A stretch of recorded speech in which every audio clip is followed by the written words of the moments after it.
ఇది చూడండి, ఇట్లా బీన్స్ అన్నీ వేసుకోవాలన్నమాట. కట్ చేసేసుకొని వాటర్ ఉన్నాయి చూసుకో. ఇంక ఇప్పుడు ఆలు వాటర్లో వేసుకోకపోతే నల్లగవుతాయి, అందుకే వాటర్లో వేసుకున్నాము. సో ఇక్కడైతే మిక్స్ చేస్తాను బీన్స్ని. చూడండి ఎంత మంచి స్మెల్ వస్తుంది బీన్స్.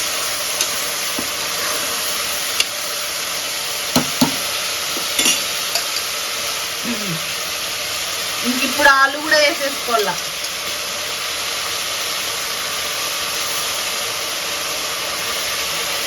ఆలు కూడా వేసేసుకోవాలన్నమాట.